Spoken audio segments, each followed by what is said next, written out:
গাউসুল আজম রহমতুল্লাহি আলাইহ এর দোয়ায় হাজার হাজার বছর পুরনো কবর থেকে এক নারী জীবিত হয়ে উঠলেন। কিভাবে? চলুন জেনে নেই। একদিন একজন খ্রিস্টান ও একজন মুসলমানের মধ্যে তর্ক চলছিল। খ্রিস্টান মুসলমানকে বলল, আমাদের নবী হজরত ঈসা আলাইহিসসালাম মৃত মানুষকে জীবিত করেছেন। যদি তোমাদের নবীও কাউকে মৃত থেকে জীবিত করে থাকেন তাহলে প্রমাণ দাও। কিন্তু সেই মুসলমানটি অশিক্ষিত হওয়ায় কোনো উত্তর দিতে পারল না।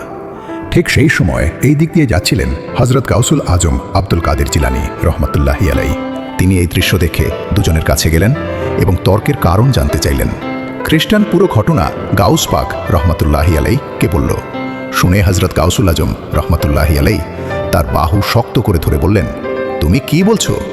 আমার প্রিয় নবী সাল্লাল্লাহু আলাইহি ওয়াসাল্লাম কি মৃতদের জীবিত করেননি? শোনো, আমি তো তার গোলামেরও গোলাম। বল, কোন মৃতকে জীবিত করতে চাও? খ্রিস্টান বলল, ঠিক আছে, আমার সঙ্গে চলো। সে তাদের নিয়ে গেল একটি অত্যন্ত পুরনো কবরের কাছে এবং বলল, যদি এই কবরের মৃত মানুষ জীবিত না হয়। হজরত গাউসুল আজম রহমতুল্লাহি আলাই বললেন, যদি জীবিত না হয় তুমি যা বলবে আমি তাই করব। কিন্তু যদি এই মৃত মানুষ জীবিত হয়ে ওঠে তাহলে না তুমি আমার খানকায় ঝাড়ু দিবে, না আমার বাসন মাজবে, না আমার ঘরের কাজ করবে, শুধু আমার প্রিয় নবী সাল্লাল্লাহু আলাইহি ওয়াসাল্লামের কালিমা পড়ে নেবে।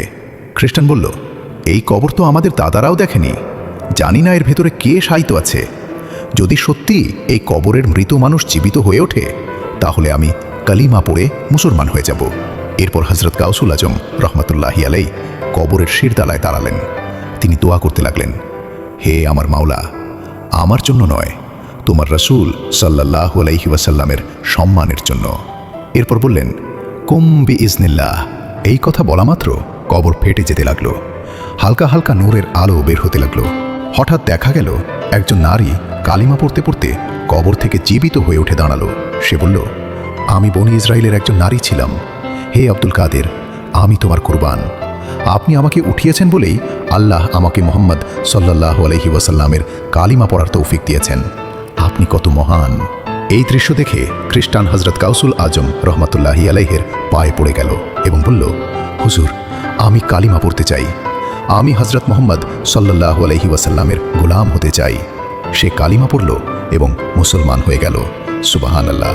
বন্ধুরা, আপনারাও যদি গাউসুল আজম রহমতুল্লাহি আলাইহের সত্যিকারের ভক্ত হন এবং এই ঘটনা যদি আপনার হৃদয় স্পর্শ করে থাকে তাহলে অন্তর থেকে লিখুন, ইয়া গাউসুল আজম। আর অবশ্যই লাইক, শেয়ার ও সাবস্ক্রাইব করবেন। আর রহমতের আলোর সঙ্গে থাকার জন্য ধন্যবাদ। আল্লাহ আমাদের সকলকে সত্য বুঝার তৌফিক দিন। আমিন।